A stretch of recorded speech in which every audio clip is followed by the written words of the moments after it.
cœur se réjouit en toi, Éternel. Ma force a été relevée. Voilà, grand merci à tous les internautes, grand merci à tous les abonnés d'Exemple Télévision. Exemple TV, je vous avais dit à chaque fois, abonnez-vous massivement car ici, c'est l'adresse au bon, nous avons l'information sur actualité à la page, à 13h, à 13h15, 14. Bonjour, événement à Bino. Donc, monsieur le journaliste, bonjour, bonsoir, tout dépend de l'heure à laquelle vous avez l'émission Oyo. Nga humble serviteur na Bino, esclave du travail, je suis toujours là. Nassé à moi Yakisasa, mais toko travailler au four et moulin. Merci beaucoup à Grand qui est derrière la caméra, la réalisation de cette émission. Et je dis un grand merci à tous mes partenaires, les Mamabidi, Malik Arafat, Yannick Chamba Godson, mon privé, Pape Théo Mukenzila Patoche, Jérizing à la merveille. Tangerie, et puis grand merci à Nadar Joker, Monica Makambo, fille de disques, Maman Brian. Et pour pas dire un grand merci à Marcus de Couleur, donc je te salue mon ami. Grand merci aussi à celui qu'on appelle Bébé Seignol, Maman Nakenaye, puis Primaël. Bonne guérison à toi Bébé Seignol, et je pense également à Franklin Bissilou. Donc, vous avez belé mon papouche, Jules mon ampoutu, il y a Kamazi, Kozangayo vraiment, ils ont moi pas ici. Papouche n'a Jules mon ampoutu, il y a Kamazi. Tout à l'heure, vous avez un dossier où il est sur Internet, émission toujours concernant notre soeur, notre consoeur Karine Mokonzi, Azana Bamabe, Azana Babolamu, Azana Bamakambu, tout, sillonné sur ye. Nasa qui m'a analyse pour tous à la penda claire et nette, Nazala qui église au milieu du village. Tu me un peu côté là paramètres, place aux acquis bien, na place aux acquis mabé. Bon mona qui on a le bas qui merci na bateau tout bon encourage qui. Merci pe na bateau nyo so pe bo sepela ina ngote parce que mutuna mutazaka na ndinga zula makamunaye. Donc émission côté retomber na ndenge za rabat ba ko benga mutuna mutaka ko loba. To moni sikoyo bana ya membre ya Karine Mokonzi ba bengi nga trop balobi trop c'est trop. Karine Temazonga ko loba vérité te pour Karine quand azobi mama be ka azobi mama be nde ba bengi nga balobi ba pesina ba vraie version ya likambu. Donc na biso na bino boyoka tout à l'heure boza la pena attentive boyoka pena ba voice oyo nyonso très bien et bandeliti suka de par là ce que vous jugez boyeba nani azana raison nani azaki na tort pourquoi ba makamone bimi internet pourquoi ba équipe nationale panzanaki pourquoi borozwango en long et à large et puis boye dengai bota l'émission et bandeliti suka ba vidéo tu bandoko un exemple TV boye dengai bo s'abonner massivement et puis bota la vidéo et bandeliti suka et bo partager bo voir ba commentaire numéro nangeza affiché na écran bo benga et rosala bien ce qui réalisateur nangai grand T à Rosala d'accord nanga na rotika bino vraiment boyoka ba audio et zapenza moulayi donc boyoka yango bien attentivement et par après sikoyo tokozonga na plateau numéro de téléphone eza pour que bossa ba critique bossa na ba remarque bolo ba pe avis na bino. Donc un grand merci encore une fois de plus à celle qu'on appelle Willy Claude Djama Bruno Aruna E19 malgré Bopolaki Nana Taka merci à toi Renate Massiala. Si c'est bon grand T c'est bon. D'accord, c'est parti. Boyo Rapena ba audio et puis on se retrouve tout juste après. C'est parti, play. Donc le monde dans le lobby moins belé donc synthèse de Angwana donc motif à Likamboyo. La sœur voulait faire de Karine sa femme en tant que lesbienne. Mais cette dernière n'a pas voulu cette proposition. C'est la raison pour laquelle la fille commençait à se déplacer à tout moment. Tantôt elle est en Allemagne, elle fait 2 semaines, une semaine, tantôt en Hollande, tantôt en Suisse, en Belgique, chez sa maman, tout ça. Elle ne voulait pas. Mais avec beaucoup d'insistance, comme la sœur insistait, toujours insistait, et la fille était devenue mal à l'aise dans cette maison. Elle ne supportait plus,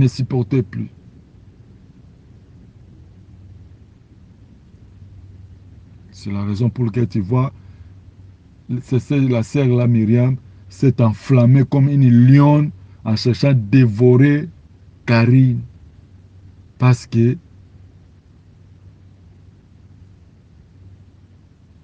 à comprendre système de jeu Oya Zalakanango.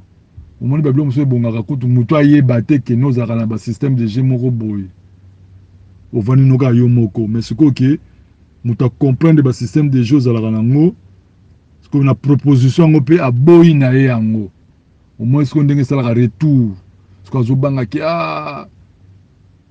Karine akoloba akobetela bato masolo tika nga na sauter le premier ndomona akobandi kokosa alobi boye o boye na boye so ata Karine abimi na mini mibali ya ye nini attaque à son âge il faut le kanaté balobake non Karine abimaki na nani abimaki na kingani bato wana yazo baby azotanga ba ce sont des hommes mariés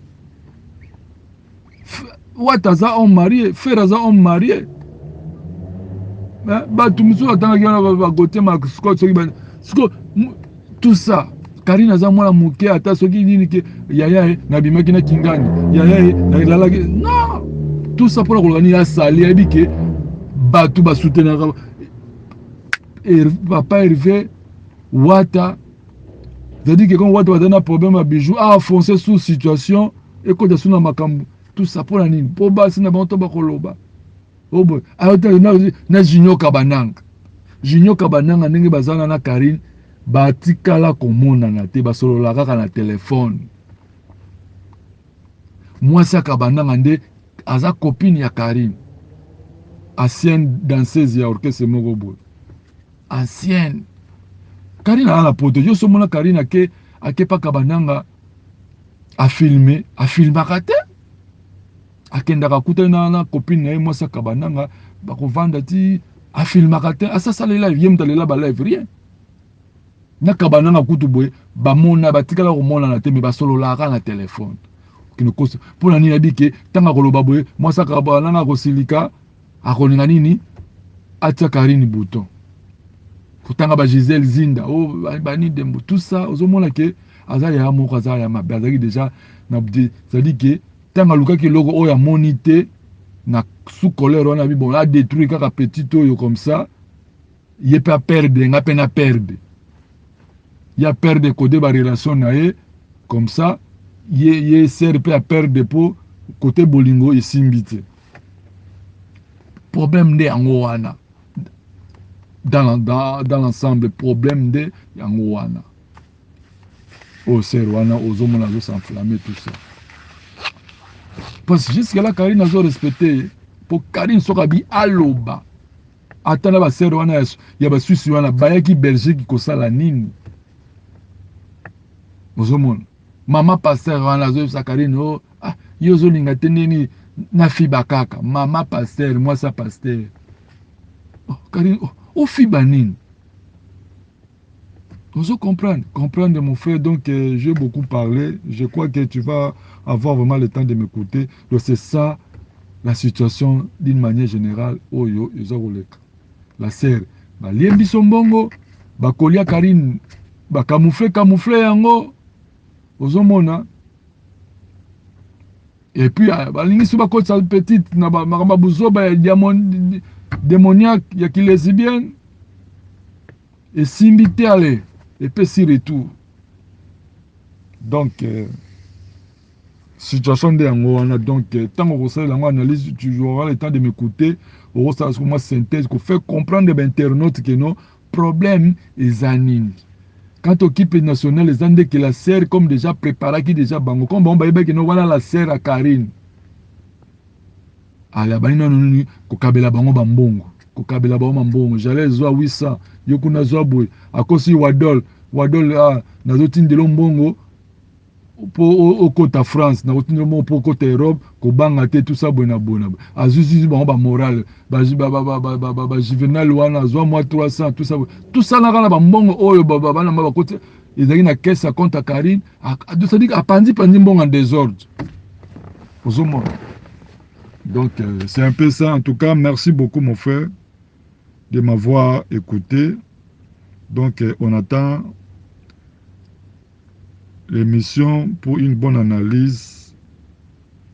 Merci beaucoup et bonne journée. Gardons contact et que vous allez bien. Merci beaucoup. Yango monique comme Karine a se plaît que na bloc wana te serre quoi s'enflammer mbala moko a tombo qui n'a pas la mort, il a que grande sœur, et puis femme mariée. Mais ce qu'on dit, raison c'est facile. Pour le moment, il y a quelque chose qui se cache dans cette affaire. Oh, il y a Zolinga Golobate. Mais Karine a un makambu nyoso tout. Pour ce le lobby à l'obaïza, bon, besoin de biso la membre de tozo pekisa video garder ka silence. Tika biso moko ba la membre to lo baka ngondo zo na tozo ça la émission. Karine a un audio, a un makambu tout est belé. Parce que jusque là Karine a respecté. Et j'espère que l'année qui audio Karine a le bakini. Ceux qui to kabana malembe. Ceux qui ngam na salio mabe. Tika bolam oyo salingai. Nzamba pénir ngai. Mais la sœur a s'enflammé. Tino moni ba juvénal ba continue makam. C'est-à-dire qu'a préparé qui déjà bango moralement. Moi ba asim bango moi ba là. Pour azo bango moral. Yo moni ba comportement ba juvénal ba tresi wana na ba glodi. Ozomona mon frère. Donc vraiment c'est mutu oboye bité, bomona te connaissance ya mutu. Boye bien asima mutu. Mais tala ba comportement, ya entourage, ya muninga oyo basali. Ozomona. Donc, bit ya likambu nde yango la crise ya jalousie.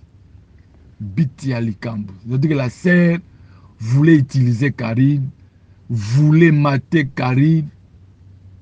Donc, alingaki penza asala Karine nyoso. Comme ça, il y a une place, il y a régné. Donc, à Pandina, nous Karine, relation wana, tout ça. To abandaki kolinga Karine, zalana batute na France wana. Tindo mona Karine, baboya na dondi. Et ça, kaka seru wana. A créé là, bangweko. Yaka, ovandaka ba mulai nanda kunanga tout ça boy na boy sikoyo donde ko miko éviter ne koya wana abo atake moi bakutana ka Karina kendaka kuna problème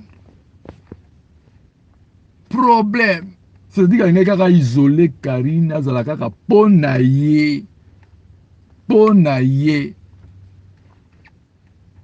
sikoyo zomo ke mutongo pe na zolinga na ndenga systématique azo boudé ozomona tantôt à Suisse tantôt à Allemagne alors qu'il ne peut pas une semaine 2 semaines à zongi tout ça pourquoi ko ekima soit pas zaki mala mabe kaka na moment wana ndonga oyo apenda que non tout ça mais à éviter mes sœurs à côté na buzoba metala ti le lobo moi ça libalo ko ça l'émission tina niveau pe biton tout ko sutuka keno azalaka ndeko ndete pe mutalobi azalaka ndeko na ete zakaka yemoko la sœur apanzani o de opesanga komona makasi na age ya sœur wana Karina ko pese komona makasi ozoma pour dire qu'ils ont on dirait comme si par exemple la bassesse d'esprit moko bo batu bazala ba misala mabe ya sodomie on a donc bazaka déjà bazaka pena sous maïle ti donc c'est ça mon frère synthèse ya likamundenge ezali. Donc la sœur abane kolinga comme ça Karine moi si nae et comme simbité nandenge Karine akutana na première dame étant Karine qui pour la deuxième fois la famille première dame de badaki na fête Karine kima qui ko kima nde omoni penja ke ya ba problème à mambongo et comme c'est comme que expliquer biso nini ke ono oh ba dépasse nyonso tout abani ko étaler biso parce que luka kaka raison parce en réalité boye dépense moko asaleli Karine te et dans la makamba voyage à Karine a déjà na bambongo na ye asalaki makamba voyage na ye nandambo oyo héritier abakisela ki ye ke obiso bana mambo to a TikTok tikala ki ko bouger atate la sœur là maintenant sali ndenge nini oh afutelaka Karine nini babona bano futela Karine bonne na Kinshasa asali c'est-à-dire que a calculer ce qu'on va dépenser nyonso tout na omusu a créer c'est la Karine nde sikoyo asalango a réduire sikoyo na bambongo oyo agardaki mpo azwa réseau ke o non naselaki tala badepense naselaki Karine oyo ntango azalaki na Russie boye na boye bamanto or manto moko esombamaki te bato batindelaki nde Karine bamanto kosomba bato bafanatike ozomona acreye kaka barubrike moko boye mpo na nini kaka comptabilité na ye epesaki non asalaki basorti ya mbongo mpo na avantage ya Karine mpo na compte ya Karine mais aussi longtemps asalaki na eloko moko te tout ça parce que atali sikoyo ke badepense to bano depuis Karine abandaki kobwaka ye depuis 2017 wana bayebanaki na ndenge abénéficie ke bon na objectif oyo azalaki nango ke non alingaka comme ça Karine mwasi na ye ndenge esimbi te sikoyo na kanda wana akati dozali ke asali mpenza ayobi sikoyo na nini awa ayotindela biso mbongo ke non tomeki ojize bino totuna Karine est ce que abi na babiloko wana nayebi yango te Karine atikala olia ata un te ozomona makambo sera na sali donc problème nde yango wana na mama pasteur kasusi wana basala mwa ekiri na bango ya bango balesibienne bakoma olingana bamama ya mabala mais soki bajo na bango bafonctionnaka sur normalité soki ndenge nini ale bango na bango bakoma na bango kotya na misapi ozomona nde bangai bakotisa mwana bato abe nga babiloko wana mama na nga asambelaka nga babiloko wana nini nga bajo ça va o bajo ça va mais o bajamine rien donc c'est ça situation oyo ozomona sikoyo ecréye makambo ebele ti omoni na entourage ya Karine bato tu bakoti bajuvenel tout ça wana la sœur déjà apreparaki déjà terrain ya omoni ki apart kaka leke tu moto atelemisaki motu tina ayebisa kombo wana Marie Bongola banyonso tu wana bouche bée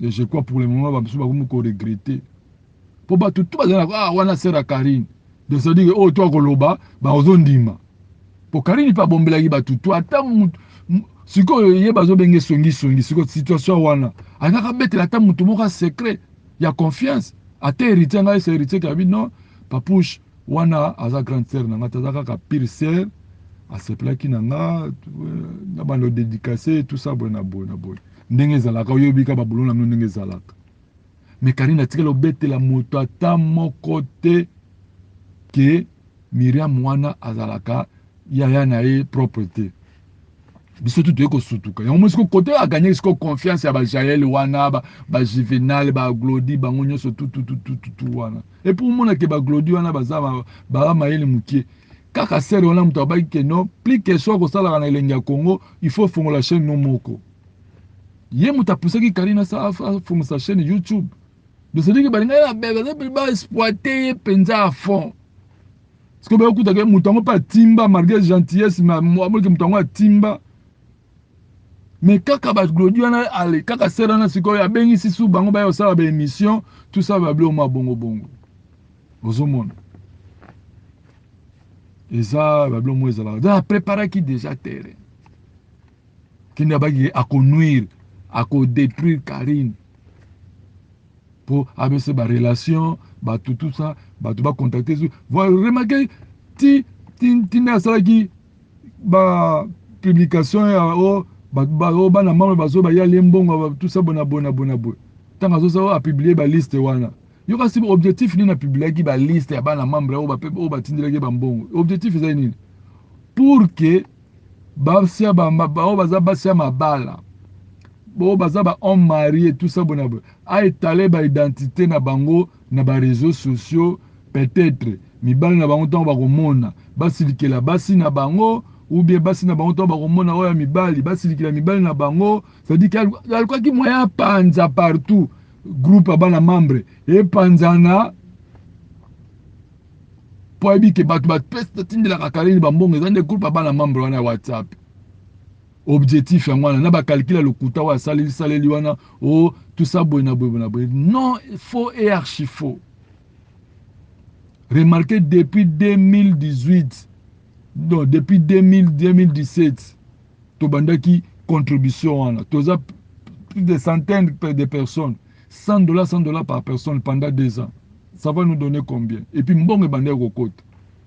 donc mbongo mingi oyo ya utiliser eza mingi ya bato ya Europe po ya bato ya États-Unis na Australie eza pas mi ya tembo siko na kanda wana asali siko bakalkile alongoli bambo mwa ba dépasse mike mike wana c'est la Karine na oyo ya créer pozo Karine avant na ndako na 7 mois afuti ata courant nini te tout c'est-à-dire akati kati na bambongo wana tu pendant na 7 mois au Karine avant akati kati bambongo wana pourquoi pour kage aluka ninga ko se justifier lo no na na lembo na bino te mbongo na bino yango yo na sali kaka moins ba mbongo mususu aussi longtemps Karine a bénéficiaire na ngote. Vous comprenez mon frère. Donc na moni pe na lobi moi oui, alors mon frère je serais mieux à parler en lingala pour que ma précision soit là.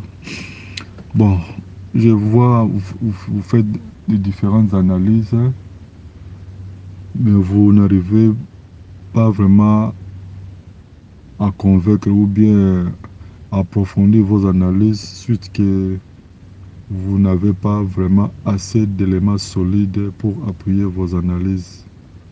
Raison pour laquelle, après des émissions que vous avez faites, je vous ai suivi et j'avais apprécié que vous étiez vraiment dans la lignée. Donc, il te manquait quelques éléments de précision pour faire comprendre aux internautes c'est quoi les motifs, c'est quoi la clé de cette situation. C'est la raison pour laquelle je vous ai appelé et demandé d'abord votre permission. Comme vous me l'avez accordé, c'est la raison pour laquelle je vous fais ce condensé. Le problème, c'est quoi? Au juste, si vous vous rappelez encore, parce que moi aussi j'en fais partie de ces groupes WhatsApp appelés les bancs à membres. Nous avions créé ce groupe, c'était en 2000, nous sommes en 2019, c'était en 2017, ou 2018 je crois. Si vous vous rappelez, la période où on avait suspendu Karine Mokonzi à la RTGA. Si vous vous rappelez encore très bien. Quand on l'a suspendu, elle voulait retourner. Elle avait fait déjà la publicité que non, elle fait son retour à la RTG, ceci, cela. Après l'annulation de son retour, c'est à partir de là que nous avions jugé bon qu'on puisse créer un groupe pour lui soutenir. Parce qu'à ce moment-là, déjà, on savait qu'il n'avait pas du boulot. On devait le soutenir d'une manière ou d'une autre. C'est à partir de là que nous avions créé notre groupe Bana Membre. Nous sommes éparpillés dans le monde, aux États-Unis, donc partout. Nous sommes vraiment éparpillés. C'est à partir de là que nous avons formé le groupe. Et quand nous avions formé le groupe, nous avions aussi sollicité à Karine. Nous formons un groupe de soutien à laquelle nous avons jugé bon qu'on puisse lui acheter une parcelle là-bas à Kinshasa. Et on s'est convenu que chaque membre devait contribuer au moins $100, c'est-à-dire 50-100 $ à chacun chaque mois. Et nous sommes dans les centaines de personnes dans le groupe. À part ceux-là qui ne sont pas dans le groupe, mais ils contribuent de leur façon. Mais nous, dans le groupe, nous sommes dans les centaines. Et quand nous avons sollicité à Karine, elle avait apprécié ça. Et on lui avait dit, et maintenant, comme c'est le problème d'argent, nous voulons vous insérer dans les groupes, comme ça que tu puisses avoir l'idée ou bien l'évolution de l'argent. Parce que on devait être transparent, parce que vous savez que les problèmes d'argent devaient être transparents. Envoie-nous un compte bancaire dans lequel nous pourrions verser cet argent là-bas. De chaque mois, si nous récoltons l'argent, nous versons l'argent chaque mois. Et nous dira que non, ça sera mieux. Nous les groupes, nous avions proposé, ça sert à Red Kajinga. Il nous a dit que non, il serait mieux que vous puissiez insérer Myriam Mokondi. Et nous tous, on savait que Myriam Mokondi, c'était sa sœur propre. Il nous a donné le numéro de Myriam. Elle a aussi parlé avec sa grande sœur. Et sa grande sœur était... Elle a donné son accord, on l'a inséré dans le groupe. On lui a dit que, ok, comme toi tu es la grande sœur de Karine, voilà ce que nous avions passé, ceci, cela. Donc, comme toi tu es en Europe, tu dois commencer à récolter l'argent de l'Europe, celle des États-Unis. On a choisi Miatemo, celle d'Asie et d'autres contrées, on a choisi d'autres personnes. Et on évolue très bien. Jusqu'à ce que nous avons pu, du coup, Karine est partie en Russie. En arrivant en Russie, Karine a fait une demande. Elle a dit non, mes fans, si vous pouvez m'acheter les manteaux, parce que là en Russie, ça faisait vraiment très très froid. Je pouvais avoir des manteaux et tout qu'on sort. On s'est dit que si nous retirons l'argent dans des banques pour acheter des manteaux, ça va encore nous causer du tort parce que on avait déjà planifié l'argent qu'on doit recevoir dans nos contributions. Alors on a préféré de chacun de nous encore de faire une récolte, ça dépend des moyens de chacun, pour qu'on lui achète des manteaux et tout ce qu'il avait besoin. On a fait ça, on a envoyé chez sa grande sœur et elle a pu envoyer ça en Russie. En Russie, la petite s'est battue. Elle est arrivée en Allemagne, jusqu'à ce qu'elle est arrivée en France. Donc, vous tous, vous avez vu comment on l'a accueillie et tout qu'on sort. Et nous tous, on savait que Myriam, c'était sa grande sœur.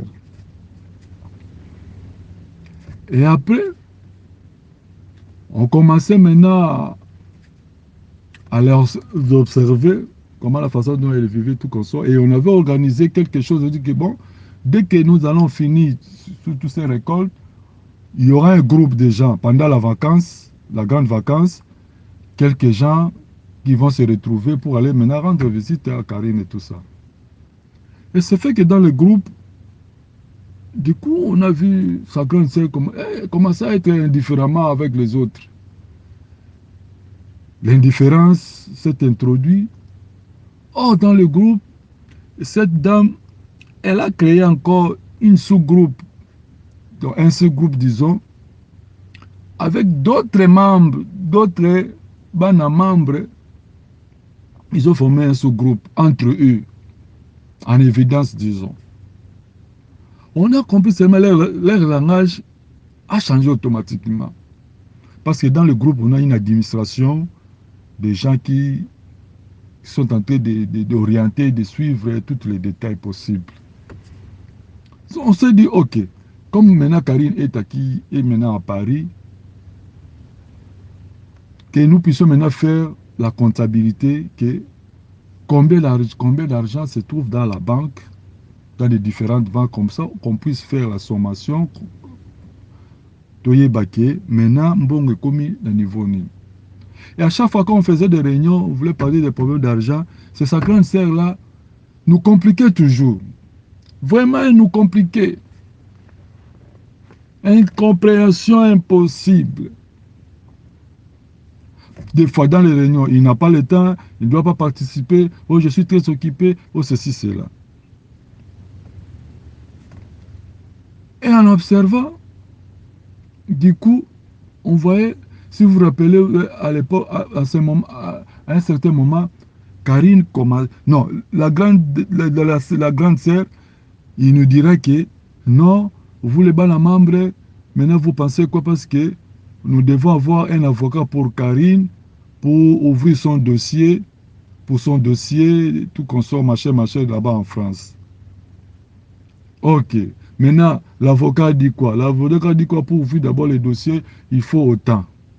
Ok. On s'est dit que bon, on ne va pas toucher l'argent qui se trouve dans la caisse. On a fait des contributions encore parallèles. 50, 30, tout ça, pour lui envoyer, pour qu'il puisse avoir un avocat pour son dossier. Et ce qui était bizarre, il y a d'autres fanatiques, ceux-là qui soutiennent Karine. Il appelait Myriam. Myriam, tu es où? Surtout ceux-là, ceux de la France. Tu es où? On se revoit dans tel coin. J'ai quelque chose à donner pour Karine. Et ceci, c'est là. Et maintenant, la sœur-là commençait à rétorquer des mauvaises réponses à ces fans-là. Mais vous êtes comment? Comment vous vous souciez à Karine? Hein? Cet argent-là, vous n'avez pas d'autre chose à faire. Vous voyez, ça commençait à tiquer les gens. Oh, yaya ndenge nini.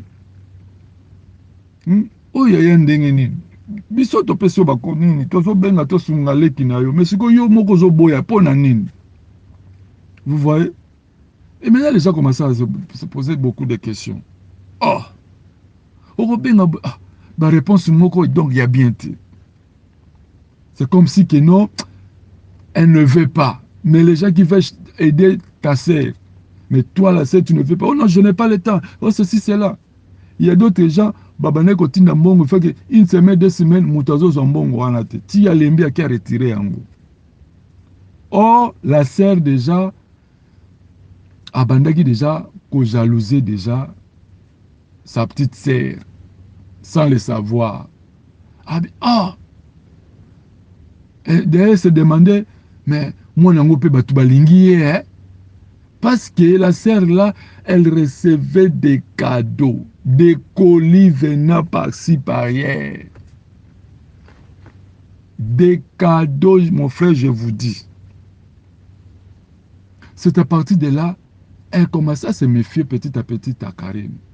Et Karine ne savait pas. Karine lui avait vraiment donné sa confiance en tant que sœur, grande sœur, comme entre eux, se sont convenus. Et nous, on savait seulement que c'est sa grande sœur. Or, en jalousa, Karine et la sœur commençaient maintenant à draguer Karine d'une manière ou d'une autre. Or, elle paraîtrait que la sœur là était lesbienne. Quand même, elle est mariée.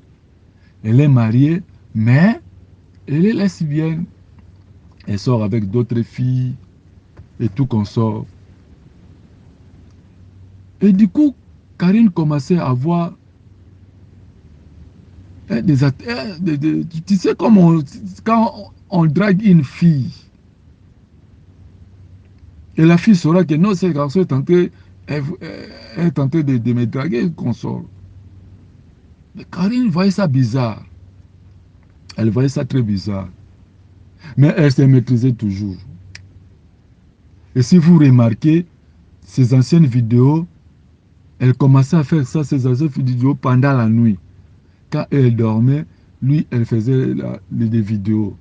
Parfois, elle restait toute la nuit sur YouTube ou sur Instagram. Et comme ça, pendant la journée, elle dort. Et comme la sœur continuait toujours à lui faire des avances, des fois, si Karine, elle part se soulager ou bien prendre de la douche, c'est la bande Kolandae. Oh! Et quand Karine s'est posé des questions, mais pourquoi vous ôtez Natala Kaka? Ôtez la Nini? Vous voyez? De telles questions. Et Karine a vite compris que Makamboza, Et si vous remarquerez, ces derniers temps, il y avait un moment, Karine commençait maintenant à se déplacer. Tantôt il est en Belgique, tantôt il est en Suisse, tantôt il est en Hollande, tantôt il est en Allemagne. Tout ça, et bandé kozalaki, pour nakoluka toujours, kokima babilo kowana. Et la sœur, motema siko bandé kosale passe. Vous voyez, c'est-à-dire que comme si elle a déjà na plan moko, c'est-à-dire attaque fan. Ce qu'on attaque fan, voilà, ce qu'on boboni ko ce qu'on vivre na mutuana na kati ya ndako. Ce qu'on a mis ça l'année mabe, croyant qu'elle pourrait utiliser Karine dans ces bêtises-là. Vous voyez? Et en dehors de cela, quand on a formulé Karine YouTube, on a formulé qui ont dans le but que va exploiter Karine. Basombi, pareil, matériel, tout ça. Pose à la Karine, abana royambela bango, abana la bango, émission. Makambutu ba formula que na compte yaye Serwana parce que pour le moment Karine n'a pas quoi eu quoi des documents. Ce que bambongo tu à YouTube wana Karine amona kangote. Karine amona kate. Ba koli ba votin de la Karine. Au moins déjà que na poste ba commis déjà accusé de réception. Mais il y a la seule akoloba que non koli et comité. Na groupe pe koto so to benga po so la réunion te ba makamambongo po te ba neto ko kangisa mbongo to nini to tinde la Karine pour Karine azaki na idée ya ko vendre na France te Karine azaki na idée a sali 3 mois na ye azongi na ye Kinshasa c'est la raison pour laquelle on moni que ndaku na ye aboyaki ko libérer ndaku wana atika ki janvier kuna tango janvier ko moteka biloko ndaku ayeko kitsa janvier na maison na se na agence na se wana akangi ndaku fongola atindanga pa bandeko na ye et tango ayo sentir que makambo sikoyo ya ba soki ya ba nini wana ba bijou tango yako sale mande siko kote nde ayeko bengana siko janvier na agence wana elle se fait que biso tout comme remarquer. Mais dans le groupe, tu as Karine, on te voit, on dirait comme si vous avez bien été. Karine, Karine a comme un déplacement à tout moment. Or, la sœur à la maison, Moututo Benga Karine, la sœur est face à la wana. On a la bengi. Ce qui m'a moi si, on a bengi le nini, pour la nini, tout ça bon à boy. Ce qui ba partenaire, ba connaissance à Karine, ba taboua kakana, ba RB, tout ça banini. La sœur, il faut kakayeba. Il faut toujours à côté en contact n'aba partenaire n'aba connaissance à Karine. Alors Karine a comment on dirait quoi en prison. So Karine a bimi, yo comment bima mingi, tout ça bon aboye, hein, on y voit na sunanda côté, donc tout ça c'était la crise de jalousie. Comme elle cherchait quelque chose. Oyo ke banay ko simbate. Et comme la petite Karine déjà a compris qui déjà gêné. Yango monike na ndenga ki mukolo nde abandé ko kimae dans ce sens là. Et la sœur a accusé la crise de jalousie. Et tant que Karine ke Belgique et pas Michel Kunao a bête qui la fille la Gladys. C'était vraiment la fin de Myriam Mokonzi. Ah, il y a comme kangamana ba nani ndenge nini. Croyant que Michel peut avoir lesbienne comme bakomo kangamana Karine comme poster na banini peut-être kuna balingani kuna de crise wana entre temps na ba mama na ye wana basalaki sous groupe o moko bazobenga mama pasteur mususu soki nani wana za na Belgique maintenant ni Pakalov go bango sko ba isko sala groupe na bango sko ya ba lesbienne na mama pasteur wana nande ko mususu wana bayebani kaka na ba groupe na groupe nde tozalaki basa siko lisanga na bango maintenant na groupe mais banga nde siko ba influencer ba ko tsape Karine na groupe na bango wana ya ba lesbienne yango zo mona Karine zo ba moi mama ya pasteur ya Suisse so Mireille ya Belgique na imoko ye sœur Myriam. Alors et c'est fait que tangu sikoyo la sœur a commis quoi accuser crise de jalousie. Et pas à Karine, donc Zoua. Karine a écouté la première dame. Ma première dame de a écrit le cahier. A sepe la canaille. De atinda ah moi non na besoin d'engini. Diboso d'abord a luka ki numéro à Karine bataki chassa kuna bat baboya ki kopesa ye numéro ya Karine. Tanga esko Belgique a sale fort a yozo numéro à Karine de a benga atinda ka delegnini. protocole na inde bayaka baye Belgique bazwi Karine bakei Belgique nde omonaki bafoto wana bazomela champagne tout ça basololi makambo tuna ndenge mpe bayotika Karine la sere kaka ntango Karine azongi na ndako lobi nango na ntongo azosenga Karine o pesanga nanu defisanga nanu $1000 Karine abi oh $1000 nga nazwi $1000 wapi oh ozoka $1000 nde yo oyo tokutana na première dame oyo zonga na mbongo te ndenge nini oh déjà comme déjà Karine déjà bandeko déjà ko suspecté déjà sa grande sœur bon moi pas ko sazwaki atikaki yango na Belgique kuna epa ya mama na ye comme Karine comme écrit sous problème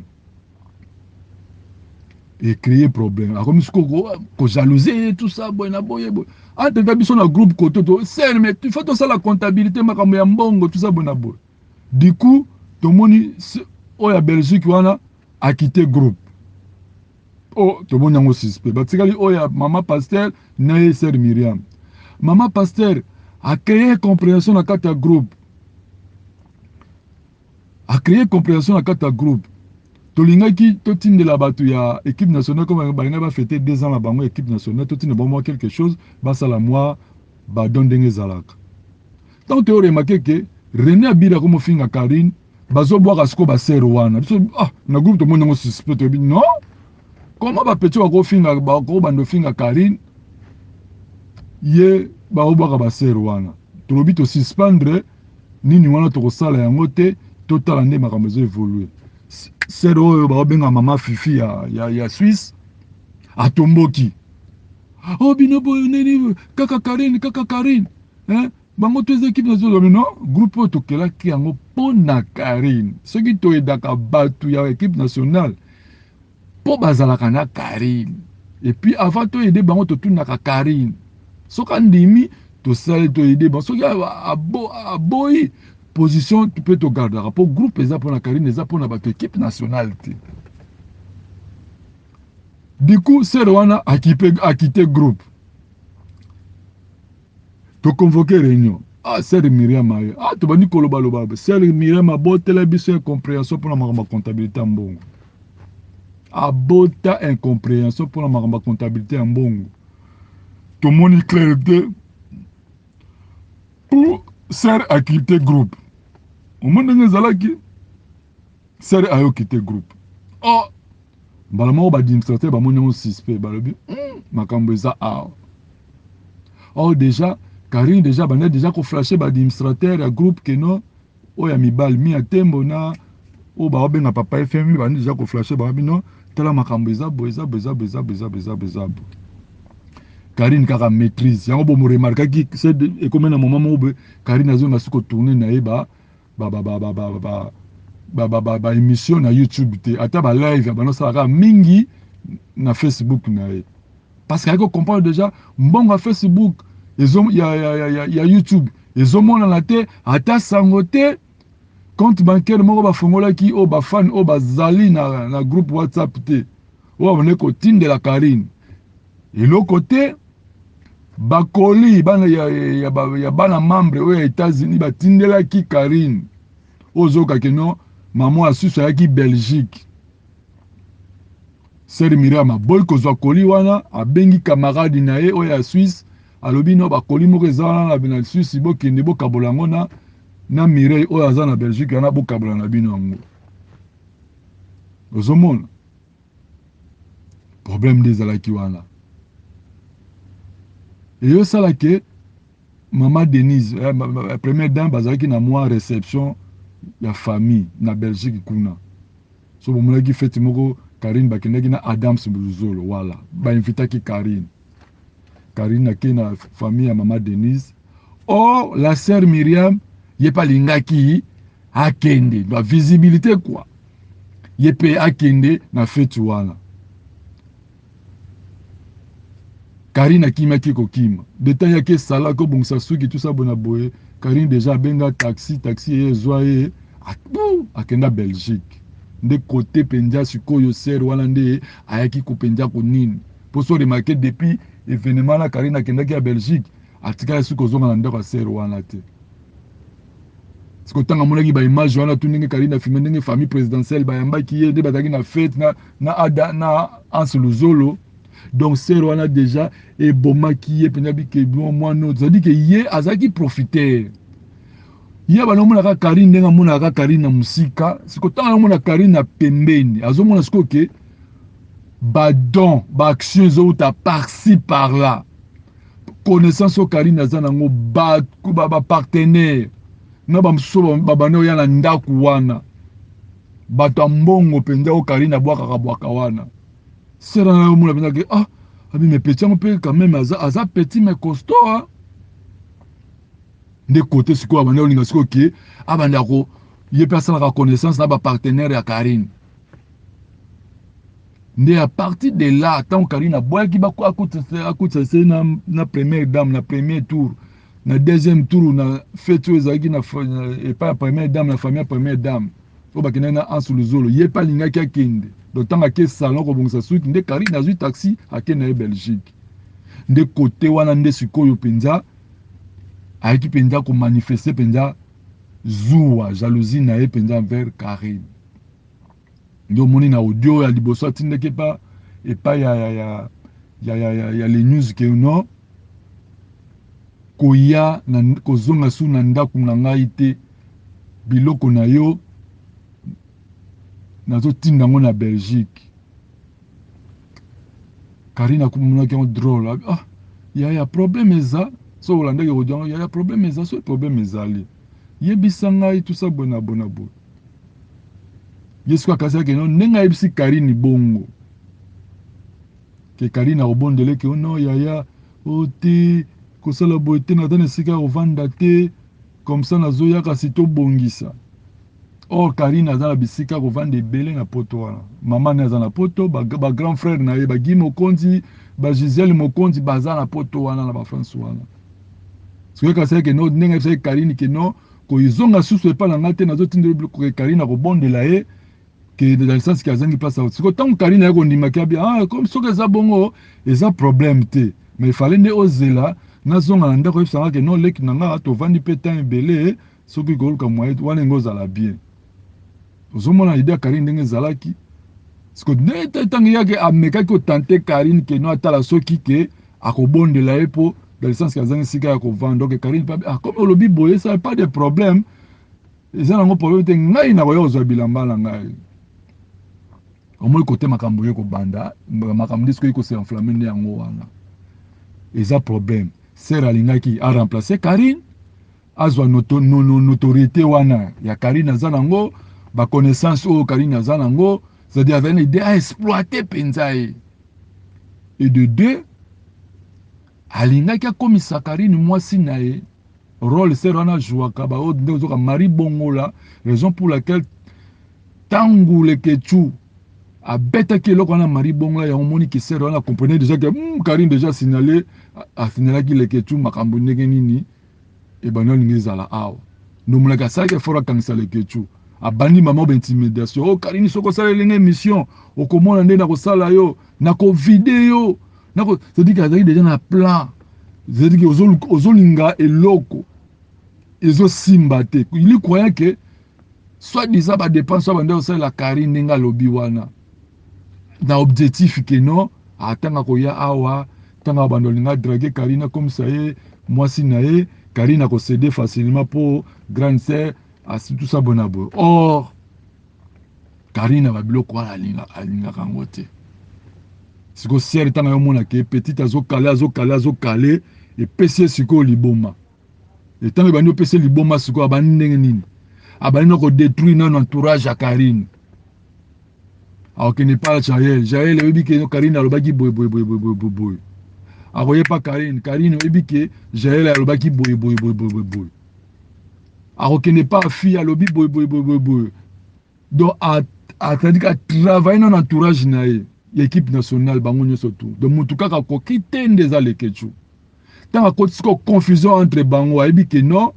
Tanga ko yini sa bango tu bako salana aya sali nini azino $800 na mbongo o ya Karine azu $800 atindeli Jaël o zwa o bando sala commerce bambongo tu ya bando tindela ba ezaka ka mbongo oyo to contribuer ki pona Karine oyo ya bana ko garder na compte ya Europe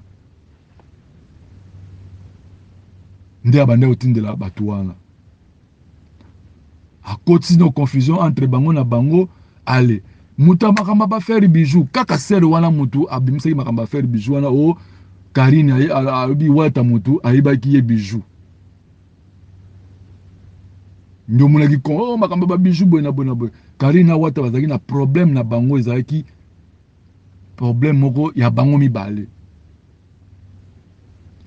sera na profiter bi a comme bazana moi ba nini boye a profiter yo betelo ko wana makamba ba bijou pour la nini a foncer sikoyo problème ya Karine na wata automatiquement boya Karine doit tiko soutenir zaki a détruire Karine yango moni alobaki ke na ko nuire yo na ko vidéo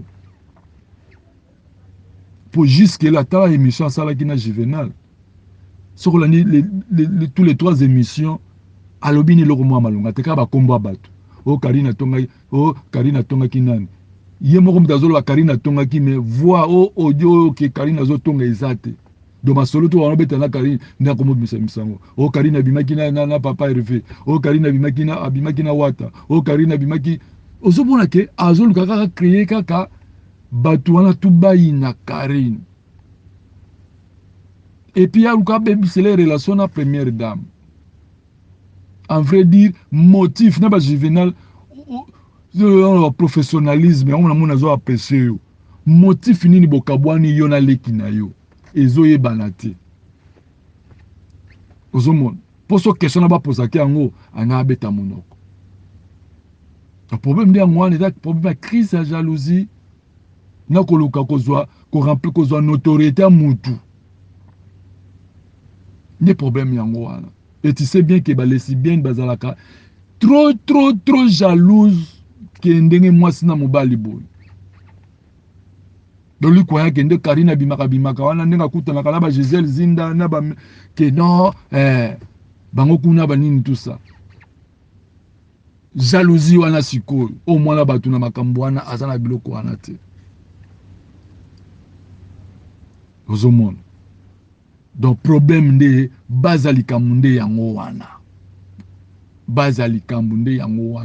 la sœur alingaki comme ça Karine mwasi na ye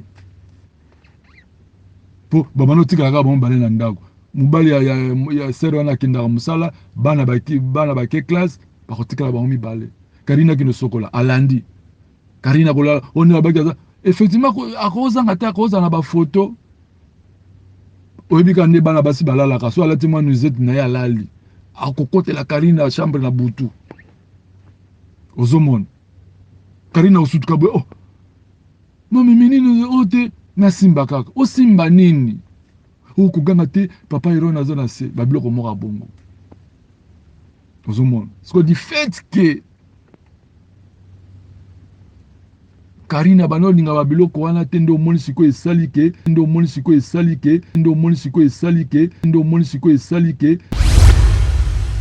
Voilà, de retour sur ce plateau, j'espère que bino tout boyo qui va voir wana boyo qui est bandeliti suka boyo qui nenge ba expliquer likambo moko na moko.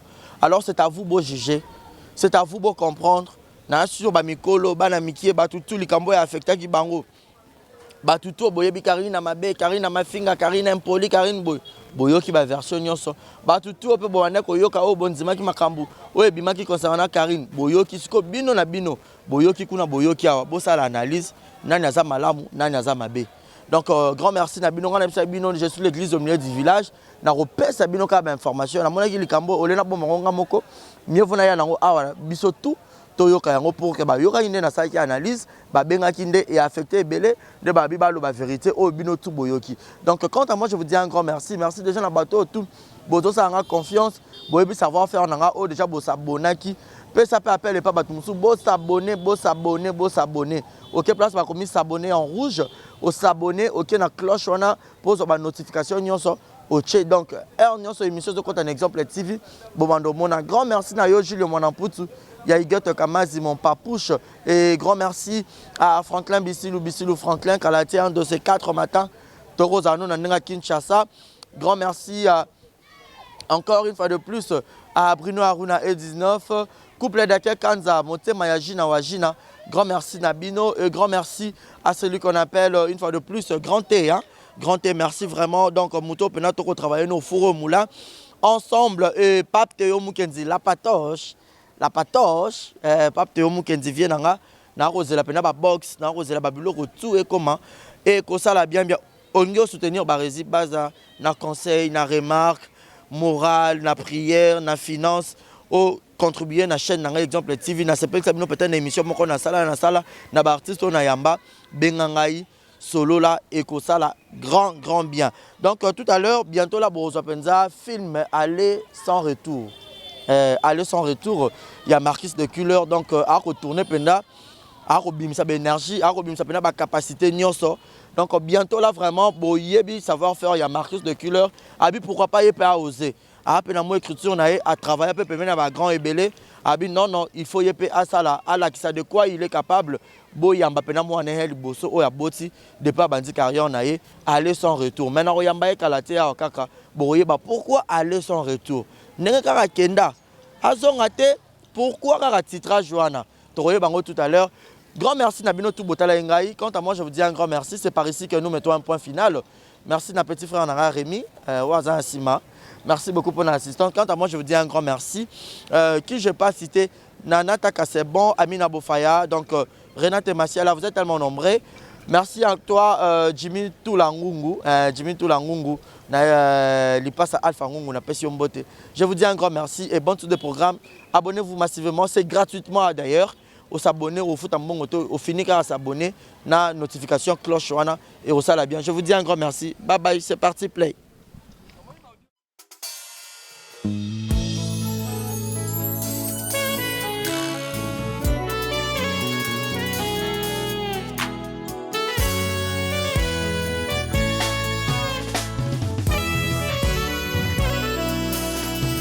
Mon cœur se réjouit en toi, Éternel. Ma force a été relevée par tes bienfaits, ô Jésus.